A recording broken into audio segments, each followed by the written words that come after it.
Hi guys, welcome back to my YouTube channel. My name is Robbie and we're gonna go take down my hair today. This is what it's looking like. A mess. Ooh, it's looking a mess. And while we're taking down my hair, we're gonna do a story time on me losing my job. So yeah, let's get this show on the road. Okay, are y'all propped up? Y'all looking good? Y'all looking ready? Can y'all see my hair? Oof.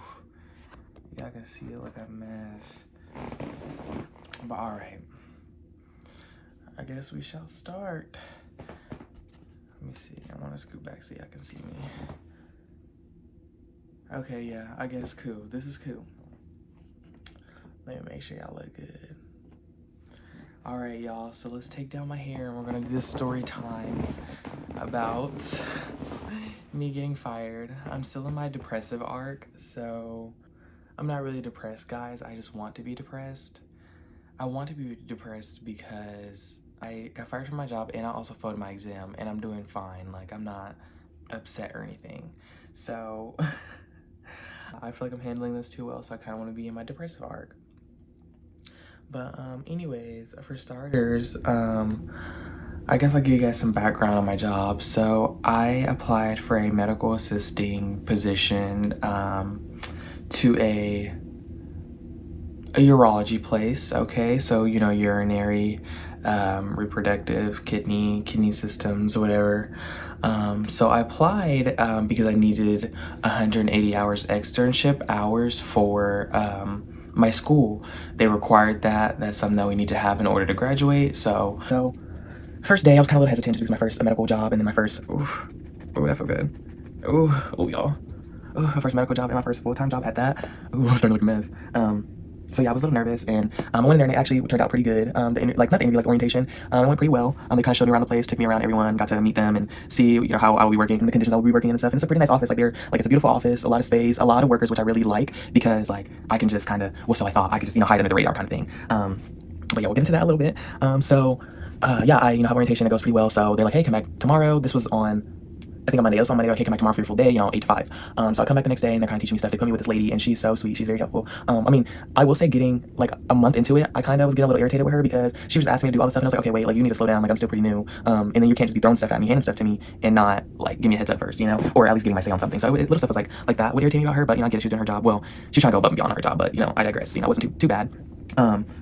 But yeah, I started, you know, was working under her for about like a month and just kind of getting to know everything, get familiar with the systems and stuff. I thought it was going pretty good. I will say that I did feel a lot of tension in the air with like other people, like some nurses and like higher ups. I just didn't feel like it just didn't feel welcoming when I walked in there. Like I felt like I didn't feel good, and it was a feeling, you know, just one of those feelings where it's like, okay, this is. So I was a little hesitant on you know, getting to talk to everyone and get to know everyone, and I guess I still really didn't because that was one of the reasons why I got fired, which we'll talk about and stuff. But yeah, so. You know, I was still a little hesitant and stuff, but I still did my job. I thought I did pretty well. A lot of the patients, they were like saying so many good things about me. They were saying like he was one of the best. Like, you know, I can tell he likes his job, what he does. He seems pretty passionate about it. Like, he was so helpful. Like a lot of patients had a lot of good things to say about me. And honestly, like, you know, I gave them my all as well. It's one thing that I will say that I thought I did was, you know, made sure to come correct. Because yeah, I made sure to come correct where I wasn't gonna come at all. But I made sure to come correct and, you know, did everything I was supposed to and help everyone when I needed. And the patients, you know, kind of saw that. And yeah, so, you know, they were kind of liking me a little bit because of that. And actually, so one of the first days that I was there, one of the doctors had came up to me and was like, man, he had made this joke and it's very inappropriate. He was like he was like, oh, young kid. He was like little kids and their little penises or something like that. Like, I don't know, just threw me off. And I made a TikTok about that, but like no one from my job obviously saw it because I was still fairly new there. And I also didn't have, like I only had like 80 followers at the time and probably like 100 likes. So I mean, no one really gonna see it. But yeah, I posted that. Like yeah, no one saw it and stuff. And you know, that was just something that just rubbed me the wrong way that he did. And it was like, oh, ew, okay. Like, why would you say that to me? Like, you're weird. But yeah, other than like that, like I said, some people I did feel tension in the air, and then other people I kind of got warmed up to, kind of started talking to people, meeting new people and stuff. And overall, it just seemed like a cool time. You know, after all that, we get to like, you know, I'm getting into my second month. It's like September, so I started August 4th. About like September 1st or so, they had me doing these things called cystoscopies, and you know, it's where you kind of go with this camera through the urethra to check out the bladder and stuff. It's pretty cool, I guess, to look at. But yeah, I hear it's painful and stuff, and you know, going the area that you have to go through, pretty painful. But I was starting to learn on that, and that's something that I do agree with. It kind of threw me off because, like, you know, a lot of these people are screaming, and then also like the cleaning process. I really didn't want to clean stuff because I'm like, I don't really clean at home, so why would I like clean at work? Like, you know, and not that I don't clean at home, like, you know, I can clean up my room, I clean up my mess, but I'm just saying like it was just a lot of cleaning, and it was like, oh, I don't do this shit at home, so I'm not gonna come to work and do it. But oh y'all, my hair, So yeah, started to do that, and I didn't really like it, but I still stuck it through. There was a lot of days where I do agree with them because this was something that I got fired for. I didn't want to do them some days, and that's just because I was genuinely like scared. Like these people were screaming at me, and they're under this table. Like, what do you expect? I'm 19. I don't know everything that I'm doing. I'm still new.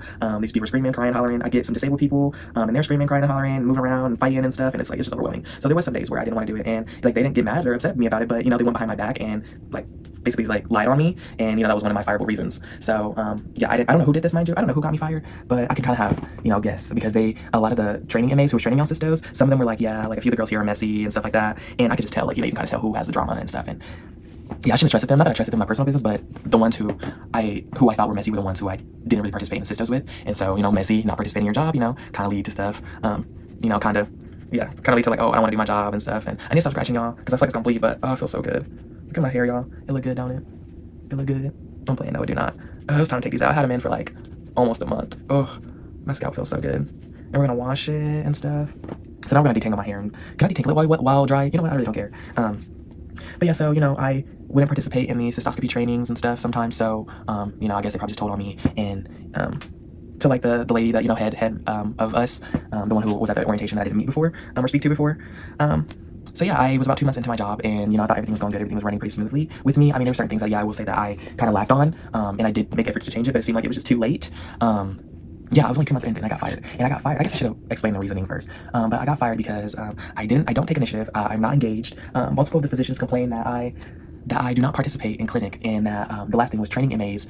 Training MAs told me that I didn't take initiative and that I was not engaged. And they also said how I refused to learn or to grow in my cystoscopy training. So yeah, I was like, wow, who said that? Because that's like not even true. I didn't refuse to learn and not want to participate. I mean, I guess, yeah, I didn't want to participate. But that's just because I was scared. I let them know that. Like, if that was an issue, then honey, I would have toughed it out. But, I'm still in training. Like, I feel like I gotta warm up to it. Like, no one goes into it straight. And like I said, I just feel like they just really had it out for me because everything that they said on there, like, do not participate in clinic, is not engaged, did not take initiative. They did not speak up to me about it, not once. They didn't bring it to me and said that, hey, this is an issue, something that we saw, something that we noticed. No, they just went straight and reported me. And it's like, bro, how? I'm 2 months in. And I do take full accountability that, I went out this way because I don't want to be fired. Like, I don't want that on, like, my little record and stuff. And let alone, like, mind you, I'm doing this for my school hours as well. So I'm setting an example for my school. And that's, like, horrible. Like, I don't want that. So, I wouldn't have done anything to jeopardize my job. And like I said, no one said anything to me about these things. So how was I supposed to know or make any corrections? Ow, y'all, this hurts. I think I should just wash it. But I'm like, shouldn't I, like, untangle it first? My hair is very soft, by the way. It feels so soft. Ooh, look at that. Ooh, y'all. That's not dandruff. That's just probably, like, some hair gel and stuff. I don't think I got dandruff. It's pretty oiled. But yeah, I just felt like, they didn't really like me. They had it out for me. Because like I said, I feel like some of them, like, I really felt like they did not like me. And then, oh my gosh, they used to stalk my TikTok. And that's when I should have known something was up. Because they would, like, be on there every day viewing it. And it's like, do you expect me to slip up? Do you expect me to talk bad about my job? Or, like, what if they were, like, planning to fire me then? So they want to check my TikTok and see if, like, I made a comment about it since, I don't take initiative, I'm not engaged. Like, maybe they were trying to, like, stalk, do some digging on why. But they weren't going to find anything because I try not to talk about work on social media. Just because, it's my personal life. And then also, like, I don't want my social media being filled up with anything negative. So I definitely didn't want to talk about my job. I mean, there's some videos that I did, but it wasn't like nothing nothing necessarily negative. It would just be like stuff that like kind of went on that I commented about and stuff. But just nothing to get fired over, and I didn't get fired over it. But they were looking at my page, so I don't know if they saw those videos and was like, yeah, no, we gotta get rid of him. But yeah, they didn't really give me a reasoning, an explanation on why. Like, they didn't say anything to me. I'm like, this is something that could have been warning. It seems like everything that I did wrong on there could have been something that y'all could come up to me and talk about. Like, not taking initiative, that's something that can be fixed. Not engaged, that's something that can be fixed. Not participating in clinic, that's something that can also be fixed. And mind you, okay, so I did ask them to elaborate on every single one of these topics because I was just a little confused about, like, what do you mean I don't participate in clinic? Well, basically what they were saying is that when a physician comes out of a room, I don't turn around because we have our chairs, and so this is our desk, and our chairs are like right here, so we're facing this way, and the physician is like back here. So yeah, you kind of have to turn around, but I didn't think that was an issue. Like, why am I turning around every time they come out of a room? Like, what for? And then also because I don't ask them if they need anything. What? I didn't even I guess maybe that's like common sense, ask them if they need something, but like they don't ask me if I need nothing, and mind you, I didn't know this was something I was supposed to do. Like, this was something that you obviously fired me over it, so I didn't know this was something that was I had to do kind of thing. And like I said, no one talked to me about it, no one came up to me about it, no one said anything about it, so I mean, how was I supposed to know, And then the not taking initiative, so they were saying how, also one of them was that I don't do anything unless directly instructed. I mean, I'm 2 months in. Isn't everything supposed to be directly instructed? I mean, for the kind of job that I work, it's not like fast food where you got it's like a set in stone kind of form that has always been like, no, this is nursing. This is something you're learning something new every day because something new could happen every day, So I'm like, okay, I don't really know what that means. And they were saying how I wasn't taking back the patients right away. But I'm like, huh? I feel like I did a pretty good job because, mind you, when I was training, my training MAs, they didn't do anything. They made me do every single thing. And I think they did that just so they know they could, depend on me until, I leave them and stuff. So for them to say that, I was like, now I know that's not even true. That is so not true. And I don't know, it just seems like a whole bunch of BS, honestly. Like I said, I would take I take accountability for losing my job, and for me to obviously, you know, whatever I was doing had to be a reflection of that. And honestly, since like I said, I was hesitant going in, and then actually once I was working there, I really hated it. I did not want to be there, but that's just because it was a full-time job. It was 8 to 5. Like obviously, I don't want to be there. And then like like I said, they're all older, so they're talking about adult things. They're situated in their job as well. So a lot of things I can't relate to. And also, these people are like, these are their stopping points. Everybody who's here, this is probably their job till they retire or they die. So for me, that's not the case. So obviously, I'm not gonna go as hard as y'all. Like I'm not gonna come in here and just be on my A game 24/7 because baby, I don't really need a job like that. Like I mean, I need it for my hours, but other than that, like I don't. So, you know, I was already kind of not liking it, and maybe it just was a reflection, and that's why, you know, I got fired. But still, like I said, they didn't say anything to me. They didn't come up to me. They didn't come up to me. They didn't say, hey, that this was an issue, Robbie. Like, it was none of that. None of that. So, yeah, just, I like to consider me wrongfully terminated, but, you know, they probably might say differently. But that's all right. I really am going to take it as a blessing and as a sign that I should just follow my dreams anyways, because I'm super indecisive, and especially when it comes to a job. Like, I will start a job and leave a job real quick. The longest job that I ever had is my part-time job that I currently still have, and that's just because me and all my friends work there, so, I mean, why would I leave that job? And then the other job that I had, you know, my friends still work there. My friends all work together, and then my Starbucks job that I got fired from that I talked about in my last video, that was just one of my favorite jobs, and it had so many good benefits and stuff, and it's overall a good job, and I miss it, and I want to go back there every day, but they don't want to hire me. But, yeah, so that was my little spiel on my job and stuff. I mean, I feel like there's more to it, but I can't think of all of it right now, and I honestly don't care to keep talking about them because they're not even worth my time or energy. But yeah, I just find that crazy. And then, also, when I got fired, so they pulled me in on a Friday, this past Friday. Today is Monday. So this past Friday, I don't know what day that was. I think it was like the 19th or something. Yeah, no one was in the office that morning, which was kind of suspicious to me. And they told me, like, hey, just do some deep cleaning, you know, while we're not in clinic. Here's some things that you can do. So I was like, okay, cool. See, look, I'm putting it in a bun. Oh, don't look at that, y'all. Look at this. I'm so sorry.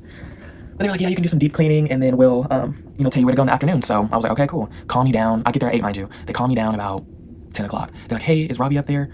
And they hand the phone to me. I'm like, hey, I'm here. Like, what's up? They're like, hey, can you come downstairs? This is Emily. Oh, I said her name. This is the HR lady who did the phone interview and was at the actual interview. And she pulls me downstairs, and that's when they like hand me this paper and they just tell me all that. And my heart is racing because honestly, I'm not gonna lie to y'all. This is gonna contradict the whole story. Honestly, I really did not give a fuck about the job. So I was clocking in early when I wasn't even there. I was clocking out late when I was already at home. Like I did not care and stuff, and I would come in late and whatnot. But you know, they didn't know all that. Like they really did not know all that. So I thought they was calling me downstairs. I thought they was calling me downstairs because they was gonna talk about my time clocks. But I already had a lie for that. Like I already knew what I was gonna say to them when it came to that. But no, they told me all that stuff, and that's when I was shocked. I was like, well, this is news to me. And then I was like advocating for myself. I was like, well, you know, no one not once came up to me and said any of these. So how was I supposed to know that this is a problem? And then I'm like, y'all just wanted me out of here, like, you know? And then I was trying to get names. I was like, no, I really need to tell them some names because I think this is wrongful termination. And they were like, well, if you think it's wrongful, like, you can send me an email, blah, blah. Mind you, physicians said that stuff about me. Well, some of that stuff about me, which was I don't participate in clinic. So if the physicians are saying that, obviously, even I didn't want my job back, but I wanted to advocate for myself. But I didn't think it was worth it just because you already have doctors, you know, head up, higher people already saying that they did not like me. There was no advocating myself. They already made my mind. They already knew. They already had this vision in their mind about me. So it was no even changing. It was no point. I mean, you know, that was a battle that I just lost. And yeah, it was just crazy. And even when I got my hair braided, I was so worried that they were going to judge my hair. And you know, just from that time, I knew I should just left because I can't even rock a hairstyle without being insecure about it. So I knew then that was like my breaking point. Oh.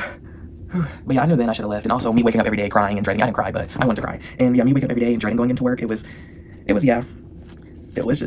a lot for me. So I'm really glad to have this freedom, this free time, this time to myself, time to me. I'm glad to be able to figure myself out now because I really want to figure out what's my next step.